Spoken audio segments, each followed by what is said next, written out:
Hi everyone, today we're making pumpkin spice loaf with a cream cheese glaze, and you can eat it on protein sparing modified fast.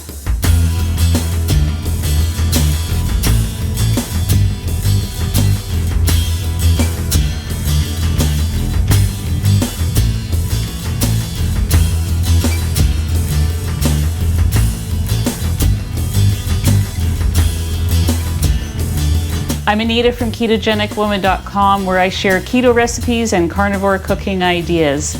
If you're new here, please check out the other videos that I have and hit the subscribe button. Welcome back to any returning viewers.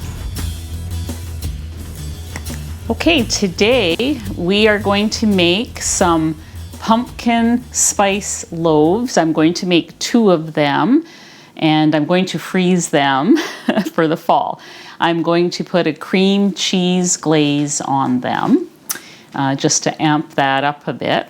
The reason I'm freezing them is it's September, and I challenged myself to go without sweeteners in September. So I'm only allowed to take 1 bite to test my recipe, and that's it. Everything else goes in the freezer.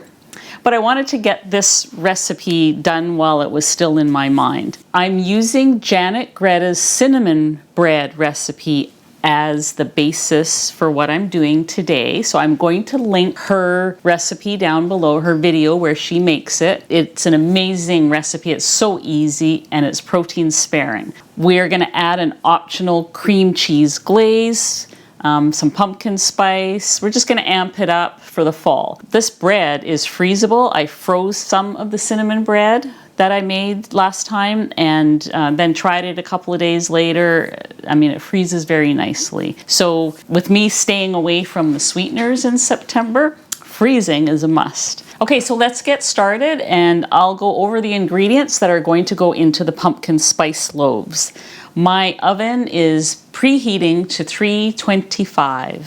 First of all, we need our egg whites, and I'm going to use 1.5 cups of egg white. You can use fresh. It would take about 12 eggs, I believe, to make one. Oops, I just didn't want to do that with my left hand because I'll spill it.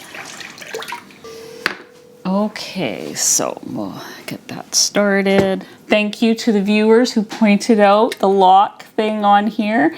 If you saw my previous video where I was making stuff, oh, there goes the oven. You will know that I've only had this for a few days. This is about my 3rd or 4th time using Big Red here. So thanks for the tips about the lock, because I knew it was there, but I just forgot. So I'm putting in 1/2 teaspoon of cream of tartar, and I'm also putting in, well, this is kind of a sad tale. Normally I put in allulose, but there's just, I'm having all kinds of trouble. Even I thought I found a place, and then my order got canceled. And anyways, this morning I ordered from somewhere else that does deliver to Canada. I've put that link below. You can check it out or not.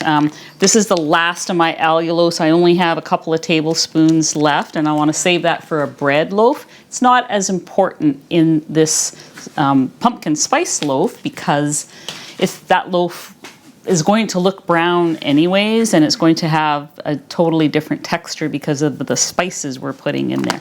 So I'm going to use a couple of tablespoons of erythritol and yeah, not worry about it. And I normally put in, just gonna put in a pinch of salt. These things are optional, but it's what I like to use. Okay, so I'm gonna start this up.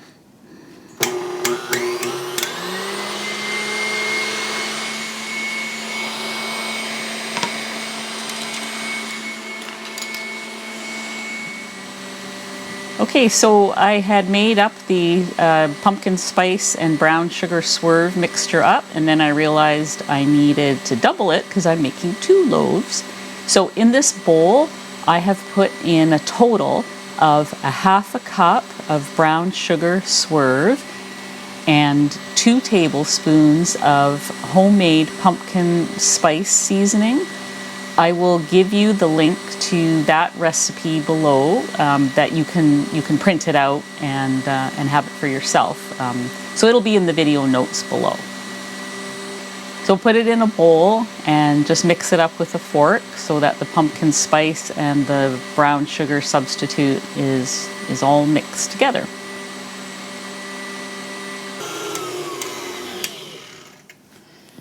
Okay, it's time to add our egg white powder, and I am going to add 2/3 of a cup.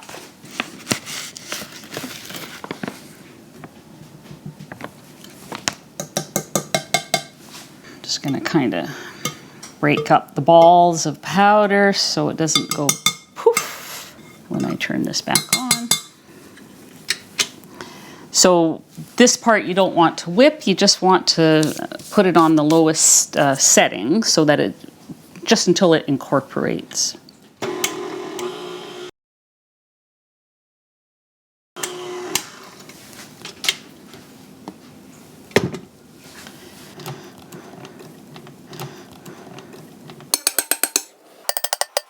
So the problem with this is you end up with the batter everywhere. It's like when you work with glitter, you find it for a couple of days, everything you've touched. But here we are. We've got lots of good batter here. I'll have to clean that in a minute. But for now, I want to get these going in here. So we're going to do this in 3 layers. We're going to put the pumpkin spice, brown sugar, Swerve mixture into each layer. Bake that. And then we're going to top it with the glaze. Okay, that's probably good for the first layer. Now, I never spray my silicone loaf pans, and I don't have, I have to kind of work a spatula in a little bit, but this really doesn't stick to them. And I think the secret is to be patient and wait until it's completely cool. I've heard people saying that this batter sticks to their pans and then they have to really soak their pans and scrub them out, but I haven't had that yet. So I'm not really sure what to suggest other than make sure it's completely cooled down. So we're going to sprinkle in a nice little layer here. It smells fantastic with the pumpkin spices in here. You will get the recipe for the pumpkin spice seasoning below, or if you have a clean one that you're already using, that's fine too. I like to make my own seasoning mixes, and I know what I'm getting, and it's so much cheaper.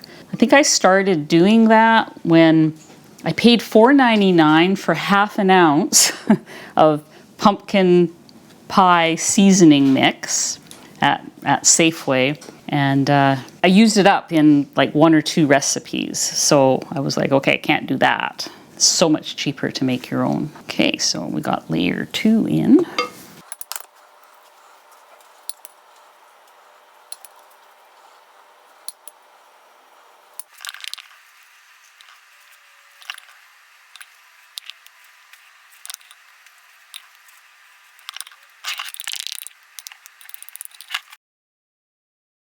Okay, so what I'm going to do now is I'm just going to make a little ridge in here, fill my little gully here. You don't really have to do that, but I like it.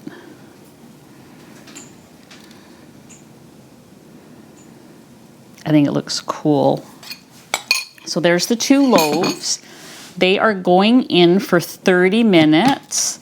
And then I'm going to let them rest for a few minutes, 10 minutes, and then we're going to drizzle our icing over top. So here they go.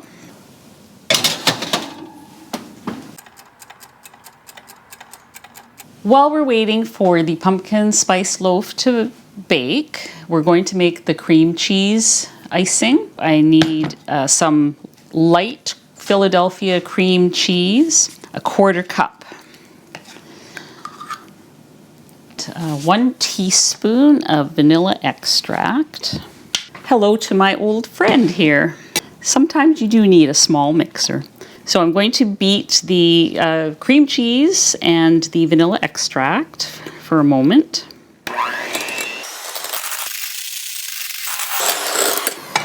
I'm going to use the icing sugar Swerve. Some sweeteners is called confectioners. It's basically the powdered stuff. Okay, we're going to need a 1/2 cup of that. But I don't usually add it all at once. I'm just going to, you know, add it slowly while I keep whipping here.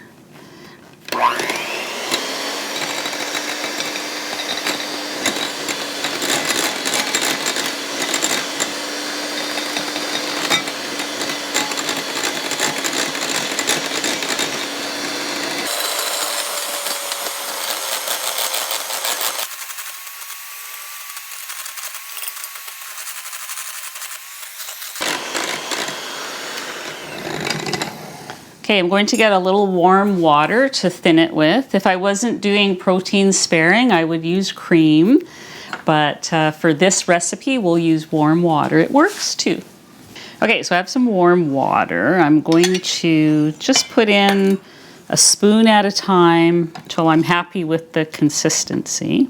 Because right now it's too thick. It's more like frosting.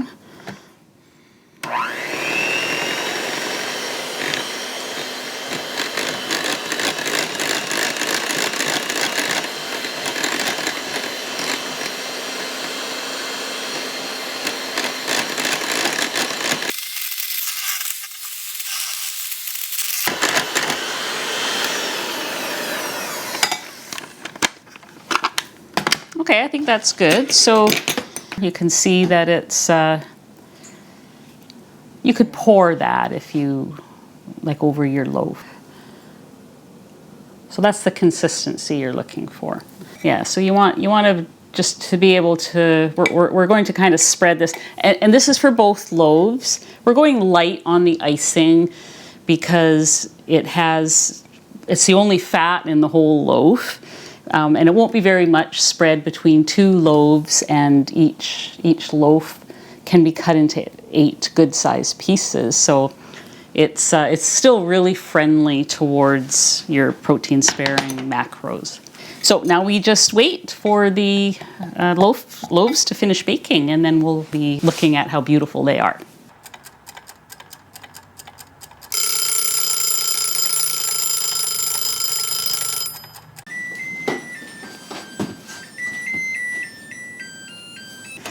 So we're going to take these out.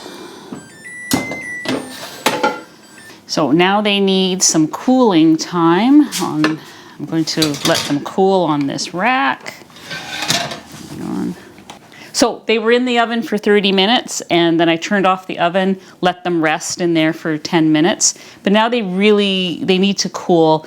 Don't even attempt to take them out of these things until they're completely cooled down. So we'll see you back here in a bit. We will be glazing them.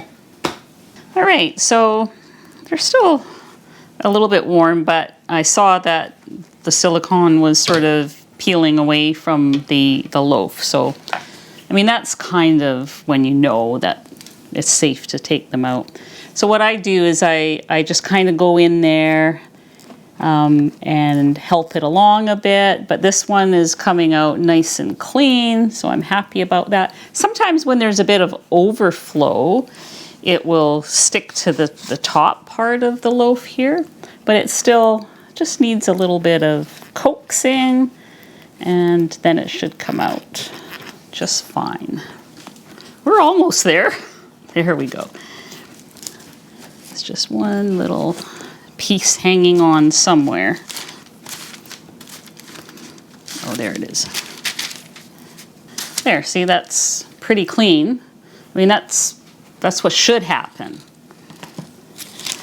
So there's our loaf. Now this one is lighter than the loaves I usually make because I didn't use allulose because I'm almost out, but I figured it probably wouldn't really matter. So there's a couple of different ways that we could do this, I'll do each one different, but for this first one I thought maybe we would just kind of drizzle it over the loaf like this. make it look a little bit fancy.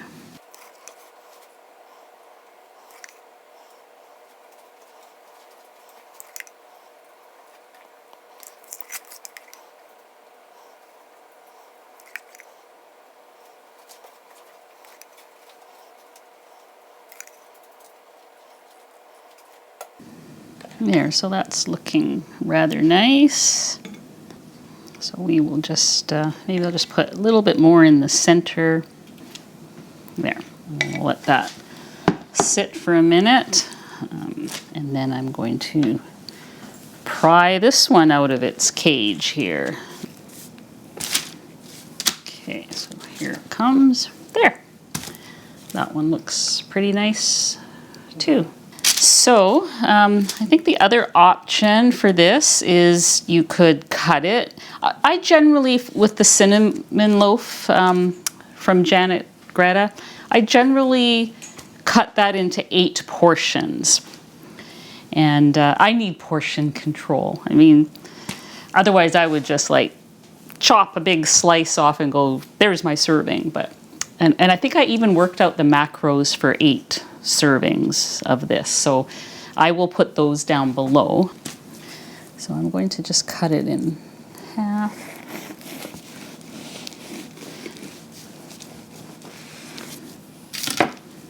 Look at that. It's so white. Okay. This is almost like cinnamon bread that you buy at the store. I kind of like it. I do like it with the allulose better, and you get a little bit more browning. But this is going to be good. It's going to taste good, and especially with some icing on it. So then I'm going to cut this into 4 pieces, and they're pretty, big pieces. I'm going to go on the side here. I'm not the best at cutting things evenly and straight.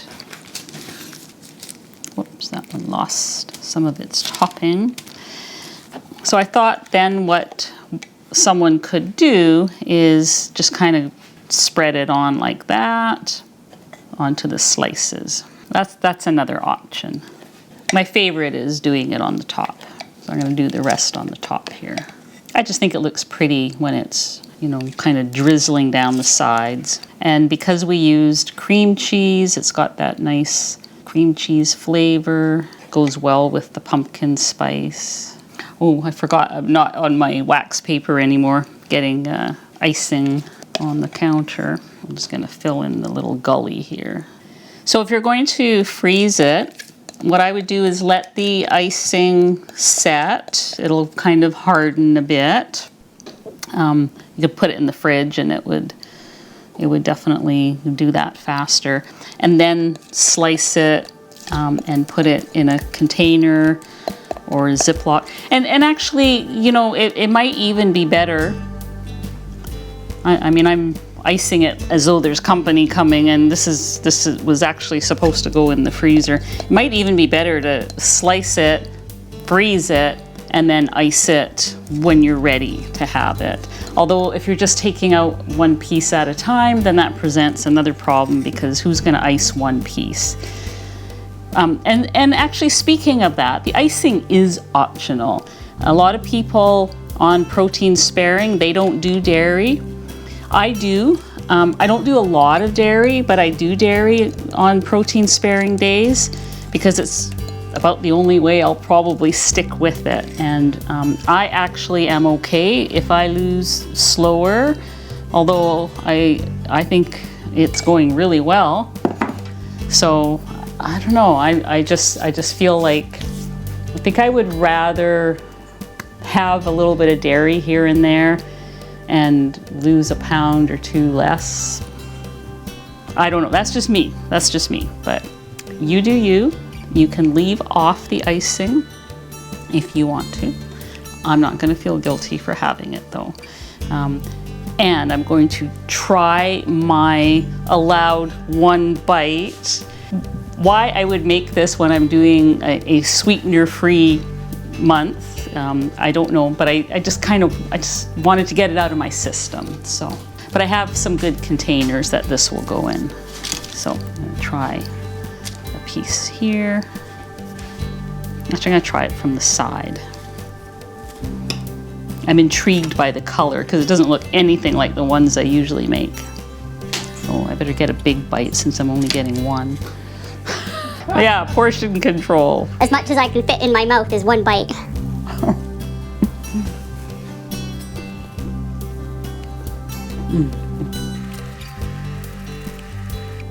I think it tastes like cinnamon bread from the store. But I like, it's a little bit stronger than like the spice and everything than JanetGreta's cinnamon bread, you know, which this is pretty similar to her cinnamon bread. But that extra depth of flavor that the pumpkin spice brings to it is really nice. And then having the icing is pretty nice too. So special treat for protein sparing. I hope you enjoy it. If you make it, let me know. Let Janet Greta know too. I mean, I give her full credit for this amazing idea of making the layers of cinnamon and sugar inside the bread. Maria Emmerich, it's her original egg white bread recipe, so I'll link her down below too. And she's got like a ton of recipes on her site, so check her out, check Janet Greta out, check out some of my other videos. This will be the only sweet thing I make in September. The rest of the month is going to be lean meats. I'm going to be doing sous vide and stew and braise and all kinds of different things because I'm trying to do no sweeteners for the rest of this month. So there you go. I hope you enjoy it.